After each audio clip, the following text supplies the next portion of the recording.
So అందరికీ నమస్కారం అండి. సో ఇవాళ 4 అంశాల గురించి ఇవాళ ఒక ప్రెస్ మీట్ పెట్టడం జరిగింది.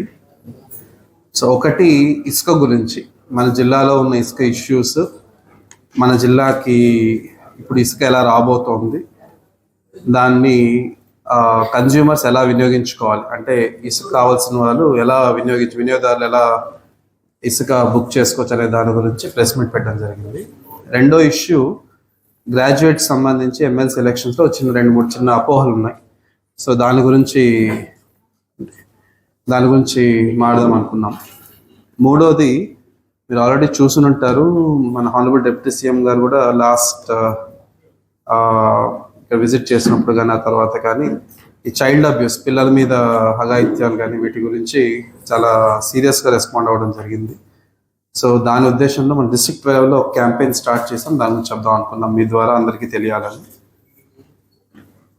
నాలుగోది, స్కూల్ ఎడ్యుకేషన్ డిపార్ట్మెంట్లో ఒక ఆధార్ లాగా ఒక యూనిక్ ఐడి ఇవ్వటం జరుగుతుంది. అపార్ అని అంటాం, APAR. ఓకే, ఈ అపార్ ఒక ప్రాముఖ్యత అండ్ అది లేకపోతే పిల్లలు ఎలాంటివి నష్టపోతారు అండ్ అది మీ ద్వారా ప్రజలందరికీ చెప్పాలి, వాళ్ళ తల్లిదండ్రులకు చెప్పాలనే ఉద్దేశంతో ఈ 4 అంశాల గురించి మాట్లాడదాం అనుకున్నాము. ఆ తర్వాత ఇంకేదైనా మీడియా మిత్రులకు ఇంకేమైనా ఇష్యూస్ ఉంటే విల్ డిస్కస్. ఏమైంది అది ఓపెన్ యూనివర్సిటీ అలోడా? అంబేద్కర్ అలవాడ్స్. గుడ్. సో మొదటిగా శాండ్ విషయానికి వస్తే, మీ అందరికీ తెలిసిందే, కాకినాడ జిల్లాలో స్పెసిఫిక్గా మనకు శాండ్ రీచెస్ కానీ ఎన్విరాన్మెంట్ క్లియరెన్స్ ఉన్న, అంటే పర్యావరణ అనుమతులు ఉన్న శాండ్ రీచెస్ మన కాకినాడ పరిధిలో లేవు. సో మనం ఏదైనా అమలాపురం అంటే కోనసీమ జిల్లా నుంచి కానీ లేదా ఈస్ట్ గోదావరి రాజమండ్రి వైపు నుంచి కానీ మనం ఆధారపడాల్సిన పరిస్థితి. సో అందువల్ల లాస్ట్ 2 months నుంచి మన 2-3 months నుంచి ఇన్ఫ్యాక్ట్ ఇబ్బంది పడుతున్నమాట వాస్తవం. అప్పటి వరకు మనకి పెద్దాపురం స్టాక్ యార్డ్లో ఉన్న శాండ్ కొంత వాడగలిగాం, అందరికీ గవర్నమెంట్ వర్క్స్ కానీ ఏదైనా నేషనల్ హైవేస్ వర్క్స్ కానీ లేకపోతే ఏదైనా చిన్న వర్క్స్ చేసుకున్న వాళ్ళకి మనం అక్కడి నుంచి అలాట్ చేయడం జరిగింది. ఆ తర్వాత ఈ లాస్ట్ 1 month ఈ నడపడానికి రాజమండ్రిలో ఒక చోట I think 5,000 tons 5,000 tons sand ఉంటే అది తెప్పించుకొని ఇక్కడ నుంచి సేల్ చేయడం జరిగింది. ఎస్పెషల్లీ హౌసింగ్ పర్పసెస్ కోసం, కొంత PR వర్క్స్ కోసం, ఇంకా అంగన్వాడీస్లో కొన్ని రిపేర్స్ చేస్తున్నాం, సో అలాంటి వర్క్స్ కోసం. సో అలా అప్పటికప్పుడు ఏదో సర్ది పెట్టుకోవడం తప్పితే మనకంటూ ఒక సోర్స్, అంటే ఒక రీచ్ ఉండడం, ఒక సోర్స్ ఉండడం లేదనమాట. సో అందుకని మనం గవర్నమెంట్కి రిప్రజెంట్ చేసి, ఆనరబుల్ డిప్యూటీ సీఎం గారు తర్వాత సీఎం గారికి రిప్రజెంట్ చేసి, సార్ ఇక్కడికి వచ్చినప్పుడు, కాకినాడకి వచ్చినప్పుడు కూడా మనకంటూ ఒక 2 రీచెస్ ఉండాలి కాకినాడకి, అట్లీస్ట్ ఈ సీజన్ వారీగా, అంటే ఏ సీజన్లో ఎన్ని ఉంటాయో తెలియదు, ఈ సీజన్కి అట్లీస్ట్ 2 రీచెస్ ఉండాలనే ఉద్దేశంతో మనం 2 రీచెస్ అడగడం, మనకి గవర్నమెంట్ నుంచి కూడా ఫేవరబుల్గా 2 రీచెస్ అలాట్ అవ్వటం జరిగింది. ఒకటి వేమండలం వస్తుంది, కడియం మండలమా?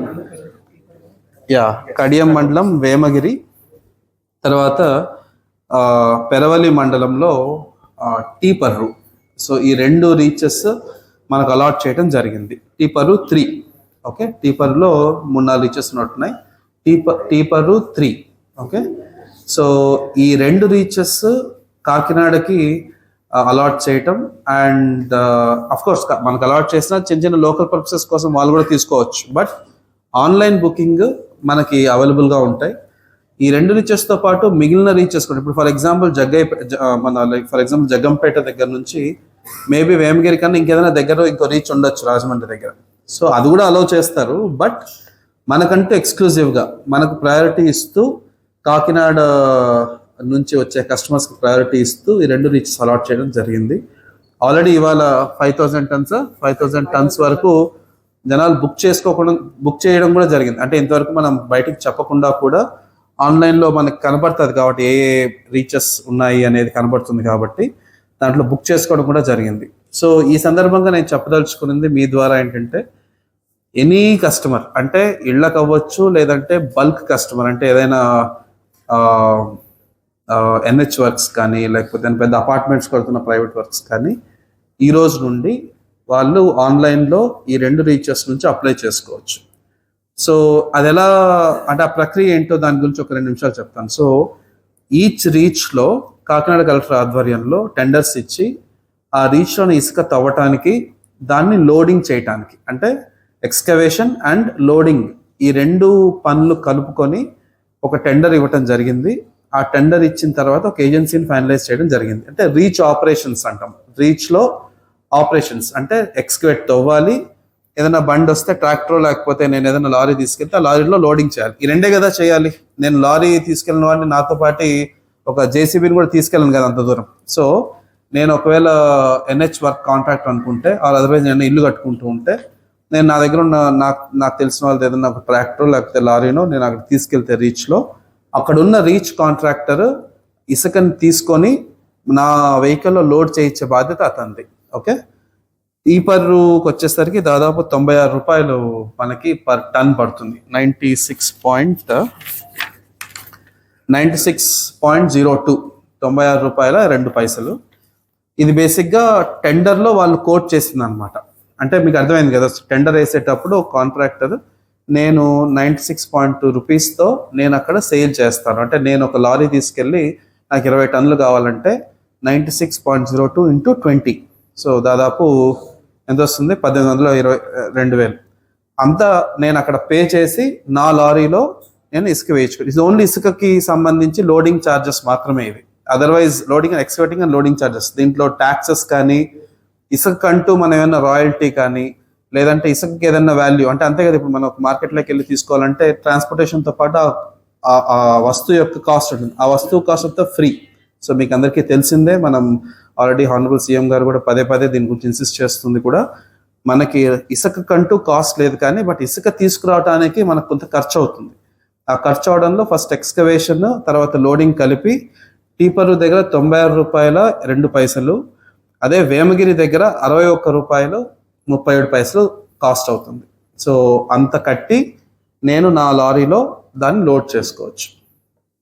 దెన్ ఆ లారీకి సంబంధించిన ట్రాన్స్పోర్టేషన్ కాస్ట్ కన్స్యూమర్ భరించాల్సి వస్తుంది. అండ్ ఇక్కడికి వచ్చిన తర్వాత లెట్స్ దాని అన్లోడింగో లేకపోతే దానికి సంబంధించి నేను ఇంకొక చోట ఏదైనా డంప్ చేయడము ఆ రెస్పాన్సిబిలిటీ మళ్ళీ కన్స్యూమర్దే. సో ఇప్పుడు మనకున్న 2 రీచెస్ దగ్గర నుంచి మనకు అందుబాటులో ఉన్న సిస్టమ్ ఇది. బట్ డిస్ట్రిక్ట్ అడ్మినిస్ట్రేషన్ వైపు నుంచి ఇంకొక అడుగు ముందుకేసి ఏం చేస్తున్నాం అంటే మన దగ్గర ఒక 3 స్టాక్ పాయింట్స్ పెట్టడానికి ఆల్రెడీ రేపు మార్నింగ్ టెండర్ రిలీజ్ అవుతుంది. సో రేపు మార్నింగ్ టెండర్ రిలీజ్ చేస్తున్నాం. ఈరోజు ప్రెస్ మీట్ పెట్టడానికి ముఖ్య ఉద్దేశం కూడా ఏంటంటే ఈ స్టాక్ పాయింట్స్ అనేటివి ఎలా ఆపరేట్ చేస్తాం అనేది కూడా చెప్తూ దానికి ఆపరేట్ చేయడానికి ఇంట్రెస్ట్ ఉన్న వాళ్ళని కూడా ఆహ్వానిస్తున్నాం. సో ఈ స్టాక్ పాయింట్స్ మనం జిల్లాలో 3 చోట్ల పెట్టడం జరుగుతుంది. ఒకటి కాకినాడ రూరల్ ప్రెమిసెస్లో, రూరల్ కిందకి వస్తుంది. రెండోది పెద్దాపురం, మూడోది గొల్లప్రోలు అంటే టువర్డ్స్ కత్తిపూడి, సో అటువైపుకి. సో దట్ మనకి జిల్లాలో ఆల్ 3 డైరెక్షన్స్లో కొంత శాండ్ అవైలబిలిటీ వస్తుంది. సో టెండర్ ఇచ్చేటప్పుడు కూడా ఎలా అంటే మనం ఈచ్ లొకేషన్కి మనకి already transportation cost per ton per kilometre 4 rupees చొప్పున ఆల్రెడీ ప్రైస్ ఫిక్సేషన్ చేయడం జరిగింది గవర్నమెంట్ వైపు నుంచి. సో ఇప్పుడు టీపర్ నుంచి ఆర్ వేమగిరి నుంచి తీసుకొస్తే ఒక రీచ్లో అక్కడే లోడింగ్ అవుతుంది కదా, లోడింగ్ ఛార్జెస్ అక్కడ ఉన్న రీచ్ ఆపరేటర్ చేసుకుంటాడు కాబట్టి ట్రాన్స్పోర్టేషన్ తీసుకొచ్చి మన దగ్గర మళ్ళీ నేను ఏదన్నా స్టాక్ పాయింట్కి నేను ఇల్లు కట్టుకుంటే నేను ట్రాక్టర్ తీసుకెళ్ళాను అనుకోండి, నాకు లోడింగ్ ఎవరు చేయించాలి? ఆ స్టాక్ పాయింట్ ఎవరైతే మేనేజ్ చేస్తున్నారో ఆ స్టాక్ పాయింట్లో ఉన్న వెండర్ మేనేజ్ చేయాలి. కాబట్టి ఆ లోడింగ్ ఛార్జెస్ ప్లస్ ఆ ఏరియా స్టాక్ యార్డ్ మెయింటైన్ చేయాలంటే నాకు ఒక 2 సెక్యూరిటీ గార్డ్స్ ఉండాలి, సీసీటీవీ మ్యాండేటరీగా పెట్టాలి, నేను అక్కడ ఒక కంప్యూటర్ పెట్టుకొని బిల్స్ అప్లోడ్ చేయాలి. సో ఈ 4-5 వర్క్స్ అన్ని వాడు చెయ్యాలి, ఆ కాంట్రాక్ట్ చేయాలని చెప్తూ ఒక టెండర్ ఒక లాటరీ, బేసిక్గా టెండర్ కాదు లాటరీ. సో ఇంత రేట్కి ఇక్కడ అమ్మాలి. లెట్స్ ఫర్ ఎగ్జాంపుల్ 600 చిల్లర రేట్ మనకి వస్తూ ఉంది. ఈ 3 రీచెస్లో 600 రూపీస్ చిల్లర రేట్ వస్తుంది అనమాట ఒక్కొక్క టన్కి. 600 రూపాయలకి ఎవరైతే ఇంట్రెస్టెడ్ ఉంటారో, 650కి ఇవ్వగలిగే ఇంట్రెస్టెడ్ ఉంటారో వాళ్ళు ఆ టెండర్లో పార్టిసిపేట్ చేయాలి. టెండర్ అంటే లాటరీ, బేసిక్గా లాటరీలో పార్టిసిపేట్ చేయాలి. ప్రైస్ ఒకళ్ళు ఎక్కువ తక్కువ వేయడానికి లేదు ఇందులో. So it is fixed, price is fixed by government. ఆ రేట్కి ఎవరు ఇంట్రెస్టెడ్ ఉంటారో ఆ రేట్కి ఎవరైతే స్టాక్ యార్డ్ మేనేజ్ చేయడానికి ఇంట్రెస్ట్ ఉంటుందో వాళ్ళు లాటరీలో పార్టిసిపేట్ చేయాలి. పార్టిసిపేట్ చేసి మన అందరి సమక్షంలో నేను ఓపెన్గా లాటరీ 21st అంతేనా 22nd ఓపెనింగ్ 22nd మనం ఓపెనింగ్ చేస్తాము. సో 22nd ఓపెనింగ్ చేసినప్పుడు ఆ లాటరీ ఎవరికి వస్తే వాళ్ళకి వాళ్ళ రెస్పాన్సిబిలిటీ అంటే ఆ ప్రెమిసెస్ వాళ్ళు ఐడెంటిఫై చేసుకొని, అంటే వాళ్ళకి సంబంధించిన ప్రైవేట్ భూములు ఉండొచ్చు, వాళ్ళకి సంబంధించిన ఏదైనా గవర్నమెంట్ భూమి తెలిసింటే మన దగ్గర లీజుకి తీసుకోవచ్చు. సో ఇలా రకరకాల పద్ధతిలో వాళ్ళు ఒక ల్యాండ్ ఐడెంటిఫై చేసుకొని వచ్చి నేను as a contractor government fix చేసిన రేటుకి సీసీటీవీలు పెట్టుకొని నేను మేనేజ్ చేసుకొని నేను చేయగలను అని చెప్పి ముందుకు వచ్చి ఇస్తే లాటరీలో ఎవరికి వస్తుందో వాళ్ళకి ఆ రోజు వర్క్ ఆర్డర్ ఇవ్వడం జరుగుతుంది. ఒక 2 days టైం ఇచ్చి స్టాక్ యార్డ్ ఆపరేట్ చేయడం జరుగుతుంది. ఇతని రెస్పాన్సిబిలిటీలో అత్యంత ముఖ్యమైనది ఏంటంటే రీచ్ నుంచి ట్రాన్స్పోర్టేషన్ తీసుకొచ్చి స్టాక్ యార్డ్లో భద్రపరుచుకొని, స్టాక్ యార్డ్లో ఎనీ కస్టమర్, అంటే ఇప్పుడు నేను కాకినాడలో ఒక అపార్ట్మెంట్ కట్టుకుంటే లేకపోతే నేను ఇల్లు కట్టుకుంటూ ఉంటే నేను స్టాక్ యార్డ్కి వెళ్ళి నేను ఏదైతే మనీ మనం డిస్ట్రిక్ట్ లెవెల్లో ఫిక్స్ చేసామో, డిఎల్ఎస్సి అని ఉంటుంది, డిస్ట్రిక్ట్ లెవెల్ స్టాండ్ కమిటీ, ఆ కమిటీలో కలెక్టర్ చైర్మన్గా ఉంటారు. సో మనం ఏదైతే రేట్ ఫైనలైజ్ చేసామో ఆ రేట్ కన్జ్యూమర్ కడితే ఈ ఎవరైతే ఈ స్టాక్ యార్డ్ మెయింటైన్ చేస్తుంది అతన్ని ఎండిఎల్ అంటాం అనమాట, mineral distribution licence, dealer licence, mineral dealer licence. ఈ మినరల్ డీలర్ లైసెన్స్ ఎవరైతే దక్కించుకుంటారో ఈ లాటరీలో అతను ఆ రేట్కి అక్కడ అమ్మాలి. సో ఇది చేయడానికి నాకు ఒక 10 రోజులు పడుతుంది. అంటే 22nd నేను టెండర్ క్లోజ్ చేస్తే అట్లీస్ట్ 24th, 25th వరకు అతనికి సెటప్ చేసుకోవడానికి, ప్రెమిసెస్ ఐడెంటిఫై చేసుకొని దాన్ని సెటప్ చేసుకోవడానికి, దాంట్లో ఆపరేషన్ స్టార్ట్ చేయడానికి ఒక 2 days పడుతుంది. సో నా ఉద్దేశంలో 24th or 25th stock yards కూడా ఆపరేషనలైజ్ చేస్తాం. సో 24-25 మధ్యలో వరకు శాండ్ అత్యవసరం ఉన్న వాళ్ళు దయచేసి రాజమండ్రి నుంచి ఆ పోర్టుల్లో బుక్ చేసుకోవచ్చు, లేదా డైరెక్ట్గా అక్కడికి వెళ్ళి రీచ్లో మనీ కట్టేసి తెచ్చుకోవచ్చు వాళ్ళ వెహికల్స్ పెట్టుకొని. లేదు వెహికల్ పెట్టుకోలేము, తర్వాత నాకు కాకినాడలోనే కావాలనుకుంటే 25th తర్వాత మన ఇక్కడ stock yards 3 Kakinada, Peddapuram and Gollapuram, ఈ 3 ఓపెన్ చేయడం జరుగుతుంది. ఈ మొత్తం ప్రాసెస్ చేయడానికి 10 days పడుతుంది కాబట్టి 25th తర్వాత అని చెప్తున్నాం అనమాట. సో ఈ అంశంలో లాస్ట్ నేను చూపించాల్సింది ఒకసారి పోర్టల్లో ఎలా బుక్ చేస్తాం అనేది కూడా ఒకసారి చూపిస్తాను. If you can focus on cameras. Right, website sand.ap.gov.in లో వెబ్సైట్ ఓపెన్ చేసుకుంటే మనకి ఈ పేజ్ ఓపెన్ అవుతుంది. ఒకసారి sand.ap.gov.in ఓపెన్ చేయము, మిగతా అంతా ఫ్రెష్గా ఓపెన్ చేయండి. sand.ap.gov.in ఇది పోర్టల్. ఇలా ఓపెన్ చేస్తాం. ఫస్ట్ స్టెప్ ఇలా ఓపెన్ అవుతుంది. ఇందులో మనం ఎక్కడికి వెళ్ళాలి? రైట్ సైడ్ 3వది జనరల్ శాండ్ కన్జంప్షన్ అనే దాని మీద క్లిక్ చేస్తాం. క్లిక్ చేయండి. క్లిక్ చేస్తే ఈ పోర్టల్ ఓపెన్ అవుతుంది. ఇక్కడ ఎవరైతే బుక్ చేసుకున్నారో వాళ్ళ ఆధార్ నెంబర్తో ఎంటర్ చేస్తున్నాం. ఆధార్ నెంబర్ ఎంటర్ చేస్తున్నారు. చేసి లాగిన్ అవుతూనే ఆ ఆధార్ నెంబర్కి రిజిస్టర్ అయిన మొబైల్కి ఒక ఓటీపీ వెళ్తుంది. సో ఓటీపీ పంపించడం జరిగింది. ఆ ఓటీపీ చూసుకొని మొబైల్ నెంబర్కి ఏదైతే ఓటీపీ వచ్చిందో ఆ ఓటీపీ చూసుకొని ఆ ఓటీపీ ఎంటర్ చేయాలి.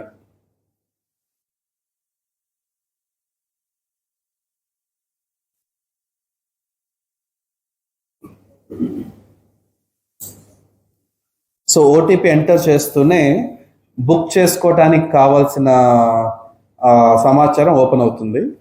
నెక్స్ట్, సో ఫస్ట్ మీరు చూస్తే శాండ్ డెలివరీ డిస్ట్రిక్ట్ అంటే ఎక్కడికి డిస్పాచ్ అవ్వాలి. మన జిల్లా కాకినాడ కాబట్టి కాకినాడ జిల్లా సెలెక్ట్ చేసుకుంటున్నాం. అలాగే ఏ పట్టణానికి, రూరల్లా అర్బన్నా సెలెక్ట్ చేసుకుంటున్నాం. దెన్ ఏ ఊరికి, అంటే మండలం అయితే మండలం, మున్సిపాలిటీ అయితే మున్సిపాలిటీ. లెట్సే ఒక నిమిషం తుని బెటర్, తుని మండల్ సెలెక్ట్ చేసుకున్నాం. తుని మున్సిపాలిటీ అర్బన్ కాబట్టి తుని మున్సిపాలిటీ సెలెక్ట్ చేసుకున్నాం. దాంట్లో ఏ వార్డుకి, వార్డ్ నెంబర్ 10, సరే ward number 1, okay good. Then village habitation పేరు, ఒక పేరు పెట్టండి, ఏదో ఒకటి వాల్మీకిపురం అలా పెట్టండి. రైట్, ఒక పేరు రాస్తున్నాం, విలేజ్ హ్యాబిటేషన్ పేరు. దెన్ సెక్రటేరియట్ పేరు, సెక్రటేరియట్ నెంబర్, నేను నా ఇల్లు ఏ సచివాలయం పరిధిలో ఉందనేది రాసుకుంటాం అక్కడ. Next, billing permission number sir, అది మ్యాండేటరీ కాదు, బిల్డింగ్ పర్మిషన్ ఉంటే బిల్డింగ్ పర్మిషన్ ఎంటర్ చేయొచ్చు, లేదంటే అది మ్యాండేటరీ కాదు. మనం ఎంత కడుతున్నాం అనేది, అంటే ఎన్ని స్క్వేర్ ఫీట్లో కడుతున్నా అంచనాగా రాయాల్సి వస్తుంది. ఎందుకంటే ఇది నేను 2000 స్క్వేర్ ఫీట్ 3000 స్క్వేర్ ఫీట్ ఇల్లు కట్టి నాకు 50 ట్రక్కుల శాండ్ నేను బుక్ చేయకుండా అట్లీస్ట్ ఆ ఇన్ఫర్మేషన్ తెలుస్తుంది. రేపు ఒకవేళ నువ్వు తప్పుగా చేస్తాను నేను ఇక్కడ ప్రూవ్ చేయొచ్చు. నువ్వు చెప్పింది 2000 అని చెప్తున్నా, 50 వాడు ఇక్కడ లెట్స్ 2000 బదులు 20,000 రాసి 50 ట్రక్లు అడిగితే నేనేం చేయలేకపోవచ్చు. కానీ అట్లీస్ట్ కొంతమందికైనా ఆ భయం ఉంటుంది, నేను ఎంత అడుగుతున్నాను, ఎంత రాస్తున్నాను, తప్పు రాస్తున్నాను అన్నట్లు. ఎందుకంటే ఆధార్ నెంబర్తో రిజిస్టర్ అయ్యారు కదా. సో ఎవరు ఆధార్ నెంబర్తో రిజిస్టర్ అయ్యారు తెలుసుకోండి, ఎవరు దీన్ని బుక్ చేస్తారో మనకు తెలుసు.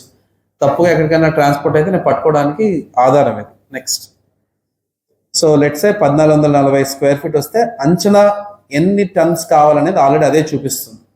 మీకు అర్థమైంది? ఇప్పుడు నేను ఇల్లు కట్టుకునేటప్పుడు నాకు ప్లాన్ వేసుకున్నప్పుడు నాకు 2000 స్క్వేర్ ఫీట్ 3000 స్క్వేర్ ఫీట్ నాకు అంచనా ఉంటుంది. కానీ ఎంత శాండ్ కావాలనేది నాకు తెలియకపోవచ్చు కదా, అంతే కదా. ఎంతమందికి మనకు నిజంగా ఎన్ని టన్నుల శాండ్ కావాలో తెలుస్తుంది. అందుకని మీరు ఏరియా ఎంటర్ చేస్తేనే ఆటోమేటిక్గా ఎంత శాండ్ కావాలని చూపిస్తుంది. నెక్స్ట్,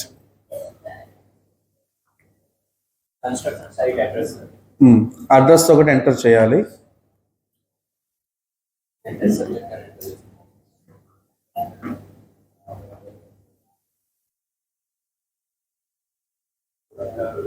(32). సో రిజిస్టర్ చేసుకుంటున్నాను. సో నా ఇంటికి అడ్రస్ ఇది కావాలి కాబట్టి సో నా పేరు ఆల్రెడీ దాంట్లో ఉందని చూపిస్తుంది. తర్వాత మై ఇన్ఫర్మేషన్ లోకి వెళ్తే సో నేను ఏదైతే ఎంటర్ చేశానో అది ఆల్రెడీ చూపిస్తుంది అక్కడ. ఇప్పుడు ఆ అబ్బాయి ఆల్రెడీ రిజిస్టర్ అయి ఉన్నాడు కాబట్టి ఆధార్ నెంబర్తో అతని పేరు డీటెయిల్స్ అవన్నీ చూపిస్తుంది. బుకింగ్ చేయండి. సరే, ఇప్పుడు దానికి సంబంధించిన బుకింగ్ డిపార్చర్కి ఇలా జనరేట్ అవుతుంది. ఇది ఒకసారి అలా ఇందాక నేను చెప్పినట్టు ఇప్పుడు రిజిస్టర్ కొడుతూనే ఇలా ఒక రిసిప్ట్ వస్తుంది అనమాట. రైట్, పేమెంట్ అనేది మనం రీచ్. సో ఈ రిసిప్ట్ తీసుకొని వెళ్ళి రీచ్లో సబ్మిట్ చేసి అక్కడ పేమెంట్ చేసుకొని నేను నా శాండ్ నేను తీసుకోవచ్చు. ఎనీ డౌట్స్ ఈ ప్రాసెస్లో?